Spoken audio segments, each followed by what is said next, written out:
Howdy, welcome back. In today's video, we're going to cover house hack. What is it? Is it something you should do? Why are so many people doing it? Why does everybody talk about it? The shortest definition is reducing or eliminating your housing costs by either renting out rooms in the house that you live or buying a small multifamily like a duplex, triplex, or a fourplex and renting out the other units and living in one. It's really that simple. But why is it such a big topic? Why do so many people talk about it? It's actually probably one of the main things in my strategy that took me from $89,000 in bad debt to financially free in less than 10 years. It's not the only thing, but it was the biggest part of my strategy. And at the end of today's video, I'm actually going to explain how I was able to house hack my way through the police academy before I even had a rental property. A lot of the content providers talk about the latte factor, how eliminating a small cost over several days can add up to a significant amount of money over a long enough period of time, which is true. Let's look at it as though you were spending $4 a day on coffee. In a 31-day month, that's $124. Well, let's say you were tipping $1 every time, so it's $5 a day. And so you're at $155 in a month. If you completely cut coffee out of your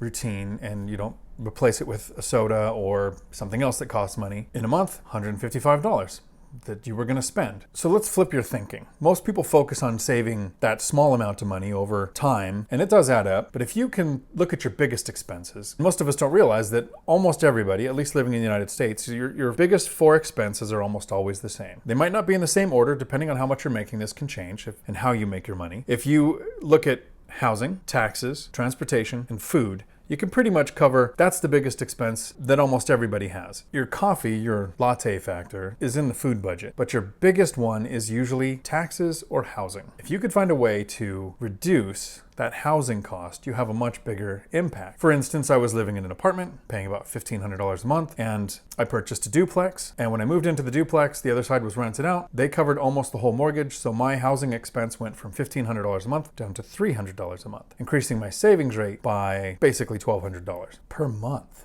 That means in a year, you would be saving $1,860. If you used to buy coffee 7 days a week, and now you completely stopped and cut it out, or you can move into a duplex and start saving $14,400 a year. You'd be gaining appreciation on the entire value of the duplex, not just the amount that you put down. You'd be experiencing principal pay down every month because while it is costing you around $300 to live in this duplex, if your numbers were the same as what mine were, about $330 or so, based on the amortization schedule of the mortgage, is principal pay down, which is kind of like a savings account that you don't have to actively put money in that keeps getting bigger and bigger.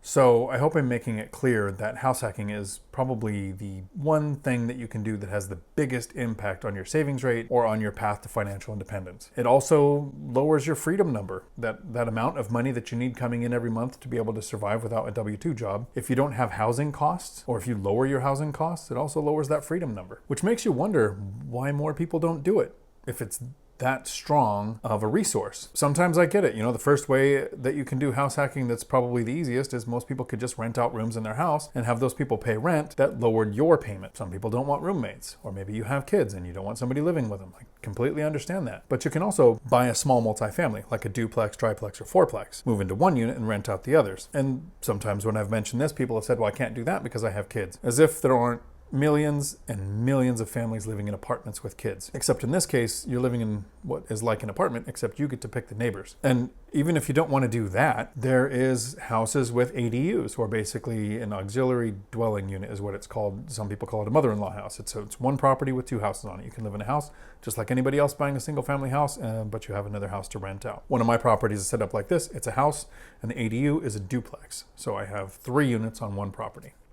And the reason that I go up to 4 units is because those are residential loans. 4 units or less is the same as buying a single family house. You might pay a little bit more in interest rate on your loan, and you might need a little more on the down payment, but you can get 30-year fixed rate, low interest rate loans using an FHA loan. You can go all the way down to 3.5%. VA loans work for those. 5 units or more is commercial, and that's a different world. We're not going to talk about those today. But 4 units or less with the same lending structure as buying a single family house makes house hacking really attractive because you get all of the tax benefits of being a landlord. You have write-offs, you get depreciation, which is something that's probably worth an entire video. But even though every year it's possible for your house to appreciate and be worth more money, you get to tell the government that the structure is a year older, so you get to write off that loss in the value and take that off against the income that you have from rental profit. Then if you ever sell it, you can do a 1031 exchange. If you live in it, you actually get $250,000 in tax-free profit before you have to pay taxes per person in a couple. So if you're married, it's 500,000. All of these benefits, and a lot of people don't want to house hack because maybe they don't want to be a landlord. They don't want to have tenants that they have to take care of, which makes a property manager company even more attractive to that person, because at most then you're handling calls to give approval for some type of repair for something that's above the threshold that you set for the property manager. And it's not passive. I self-manage all of my units. I have 14.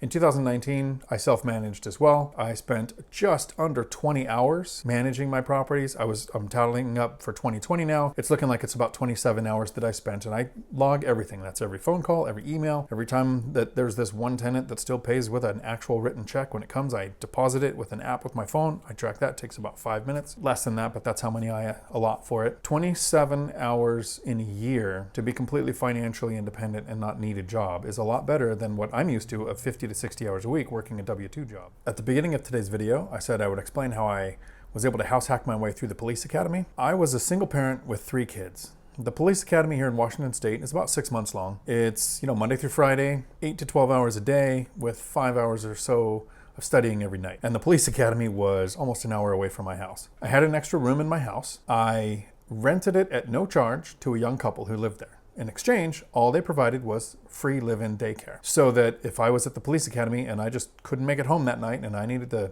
sleep in my car, there was somebody with my kids. House hacking is using where you live to reduce your expenses. In the police academy, how much would 24-hour-a-day daycare have cost me? That was how much it saved me. In regards to increasing my savings rate so that I can purchase properties and increase the cash flow, I've house hacked 2 of my properties. The rest I've been able to purchase as investment properties just because of the amount of money that I save by house hacking. Being a landlord may not be for you, so house hacking might not be your best option. But financial freedom can be attained through really 3 different ways.